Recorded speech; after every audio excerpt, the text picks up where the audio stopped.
அங்கே அப்பா உனக்கு என்ன வேணும்? பொண்ணு பொருள் வேணுமா? அதாவது பொண்ணு பொருள் வேண்டாம். அதாவது எனக்கு என்ன வேணும் தெரியுமா? ஒரே ஒரு அடி. ஒரே ஒரு அடியா? நிலம் வேணும். நிலமா? என்ன அடி சொல்லுத? ஒரு அடி நிலம் வேணும். ஒரு அடி நிலம் வேணும் என்று என்பது மாதிரி இந்த மாவேலி சக்கரவர்த்தி இடத்துல கேட்டாங்க. ஒரு அடி நிலம் போடுமா? அதான் தவளை தான் வாயால கெடுன்னு சொல்லுவாங்க. அப்படியா?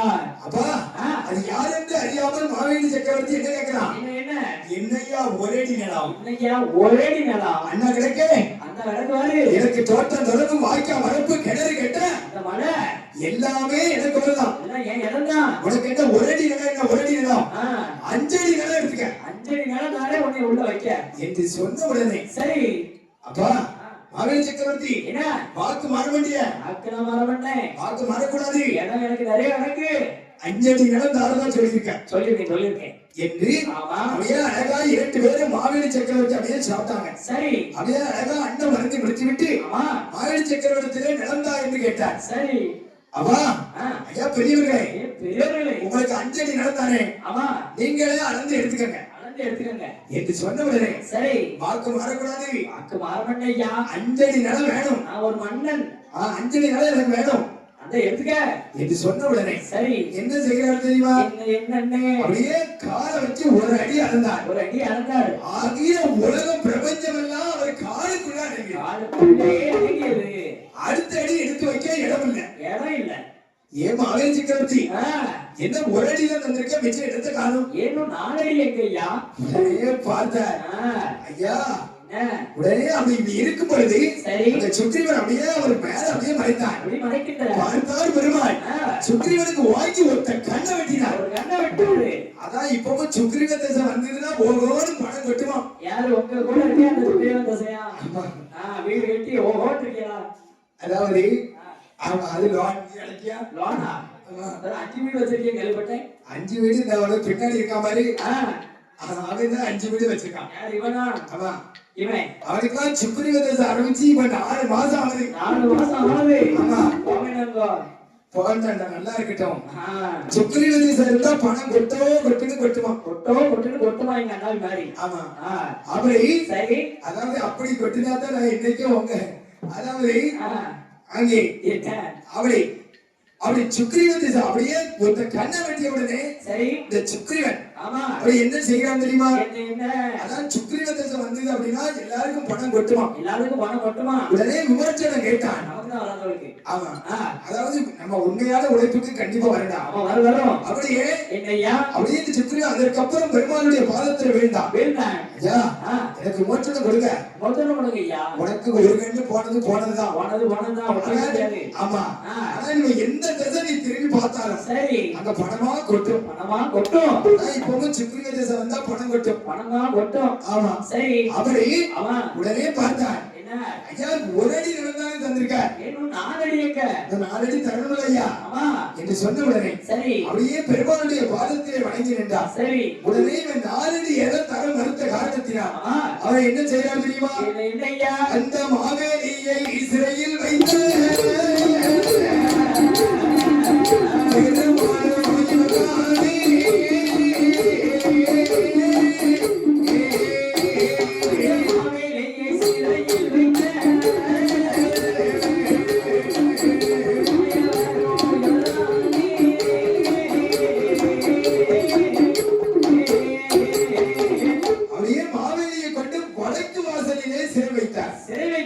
மாவேலி சக்கரவர்த்திய இந்த எம்பெருமாள் வடக்கு வாசலிலே சிறை வைத்தார். அப்படி வடக்கு வாசலிலே சிறை வைத்த உடனே அந்த எம்பெருமானுடைய பாதத்தில் விழுந்து இந்த மாவேலி சக்கரவர்த்தி எனக்கு விமோச்சனம் கொடுக்க என்றார். சரி ஏன் மாவேலி உனக்கு எப்பொழுது விமோச்சனம் கிடைக்கும் தெரியுமா? வருடத்தை சரி ஒரு நாளா திருக்கார்த்திகை அன்று கைலாச வாசல் திறந்து இருக்கும். அன்னைக்கு மட்டும் நீ பூலோகம் வந்துடணும். பூலோகம் வந்து பார்த்துட்டு போகலாம். பூலோகம் வந்து அன்னைய மக்கள் எல்லாம் உன்னை எப்படி வணங்குவாங்க? அழகா கொழுக்கட்டை சரி அப்படி சுண்டலி பயிரா பயிர் அடிக்கிறதுக்கு அது அழகா கார்த்திகை விளக்கு பொருத்தி சரி இதெல்லாம் கொழுக்கட்டை அப்படியே சுண்டலி அவளு எல்லாம் வச்சு ஆமா அப்படி எல்லாம் வச்சு சாமி கும்பிடுவாங்க. எல்லாம் சாமி கும்பிடுவாங்க. உனக்கு படைச்சு சாமி கும்பிடுவாங்க. சரி. அதான் இப்பவும் நம்ம திருக்கார்த்திகை ரெண்டு படைக்கிறது யாருக்கு? யாருக்கு? விளக்கு ஏற்றுறது மட்டும்தான் முருகப்பெருமானுக்கு. சரி. ஆனா அதுல உள்ள அந்த படையல்கள் எல்லாம் யாருக்கு? யாருக்குயா? மாவேலி சக்கரவர்த்திக்கு. பிள்ளையாருக்கு. பிள்ளையாருக்கு கிடையாதா? பிள்ளையாருக்கு ஆவணி மாசம் விநாயகர் சதுர்த்தியோட படைக்கிறதான் பிள்ளையாருக்கு. அப்படியா? திருக்கார்த்திகை ரெண்டு அழகா படைச்சு சாப்பிடுறது. சரி. யாருக்கு? யாரு? இந்த மாவேலி சக்கரவர்த்தி. சக்கரவர்த்திக்கு. அது நமக்கு தான். சாப்பிடுறது நமக்கு தான். சாப்பிடுறது நமக்கு தான். அவன் அந்த இப்ப இங்க கூட பெருமாளுக்கு படைக்கும். கண்ணுல காட்டிட்டு பிடிக்கிறோம். ஆமா அப்படின்னு சொல்லுதியா? ஆமா. பெருமாளுக்கு படைக்கும். சரி. அப்படியே ஒரு 2 மணி நேரம் வச்சு பூஜை தீபாவளி காட்டிட்டு ஆமா அதை சாப்பிடுறது யாரு? எல்லாத்துக்கும் கொடுத்துருந்தாங்களே, நம்ம தான் சாப்பிடுறோம். ஆமா ஆமா ஆமா. சரி. அப்படி அவனே ஏன்னா அதான் சொல்லியிருக்காங்க. என்ன? அதான் மாயவர். மாயவர். அவரோ உலக அளந்த மாயவன். உலக அளந்த மாயவன். ஆமா. அப்படி சரி. அங்கே என்ன? உடனே இந்த மாவேலி சக்கரவர்த்திக்கு விமோச்சனம் கொடுத்து சரி. அவர் எங்கே வருகிறார் தெரியுமா? எங்க ஐயா? பார்த்து சொல்றா. ராமரை பார்த்து எம்மகே நீங்க ஓமகே சொல்றீங்க. இந்த பெருமாள் தான். சரி. மாவேலி சக்கரவர்த்திக்கு விமோச்சனம் கொடுத்தது இந்த பெருமாள் தான். இந்த பெருமாள் தான். அதனால நீ பயப்படாத.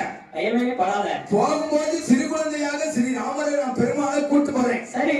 வரும்பொழுது கல்யாண ராமனாக, ஆமா, கல்யாண பெருமாளாக உன் முன்பு நான் கூட்டு வருவேன். அதான் கொண்டு வரணும்பா என்று சொன்ன உடனே சரி. இந்த தசரத சக்கரவர்த்தி என்ன பெருமாளோடு சேர்த்து சரி லட்சுமண பெருமாளையும் தொடக்கி அனுப்புகிறார். சேர்த்து அனுப்புகிறார். அங்கே ஆமா பெருமாளோடு சரி லட்சுமண பெருமாள் விஸ்வாமித்திரர் சரிதான் 3 பேர்களும் ஆமா அவர்கள் எங்கே வருகிறார்கள் தெரியுமா? அங்கே சரைய நதி பாதை கூடி சந்தோஷமாக கடந்து வாரார். ஆமா அரவணத்து பாதை வழி அதிசயங்கள் பார்த்து வாரார். ஓடையா வருவார். அப்பா மனமான வனங்கிறது. சரி.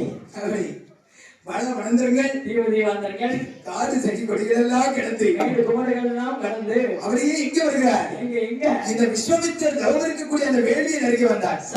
வந்தவுடனே ராமரை பார்த்து என்ன சொல்கிறார்? என்னையா? ஏ ராமா, நீ 2 பேர்களும் நீ வெகு ஜாக்கிரதையாக இருக்க வேண்டும். ரொம்ப ஜாக்கிரதையா இருக்கணும். கொடியவர் தாடகை வரக்கூடிய நேரமோ நெருங்கி விட்டது என்று தாடகையினுடைய அடையாளங்களை சரி பெருமாளுக்கும் லட்சுமண பெருமாளுக்கும் விஸ்வாமித்திரர் சொல்லிக் கொண்டிருக்கிறார். எடுத்து கோருகின்றார். அப்படி சொல்லிக் கொண்டிருக்கும் போது ஆமா அங்க ராட்சசி எப்படி வருகிறார் தெரியுமா? எப்படி அப்படியே கோடையில் இடிப்பது ஒரு குமரன் சத்தம் கேட்டது. அப்படியே தாடகையால் அப்படியே வருகிறார். அப்படி வரக்கூடிய நேரத்திலே என்ன நடக்கிறது? உடனே பார்த்தாள். என்ன கோருகிறார் தெரியுமா? அப்படியே விஸ்வாமித்திரர் வேள்வியருக்கு வந்தார். பார்த்தார் விஸ்வாமித்திரர். ஏ பெருமாள், அதை வந்து விட்டால் தாடகை எதுவில்லை தொடுவானத்தை என்று சொன்ன உடனே ராட்சசி மார்புக்கு பெருமாள் எப்படி பானம் தொடுக்கின்றார்? கோதண்டத்தை நானே ஏற்றி கொடுங்கரத்தை நானே வைத்து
மறுபுறத்திலே ஒடுங்கி கடலிலே சென்று நீராடி ராமகையில் வந்து அடைந்தது ராமபானம்.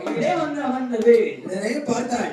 உடனே இந்த கொடியவள் தாடகை அடித்த உடனே விஸ்வாமித்திரரும் அப்படியே பெருமாளையும் லட்சுமண பெருமாளையும் கட்டி தழுவி ஐயா, உன்னுடைய பெருமையை நாவால் என்னவென்று சொல்வேன் என்று பெருமாளையும் லட்சுமண பெருமாளையும் புகழ்ந்து விட்டு அப்படியே அடுத்தவனம் போக வேண்டும் என்று இருக்கும்போது இந்த பெருமாளும் விஸ்வாமித்திரரை பார்த்து என்ன கேட்கிறார்?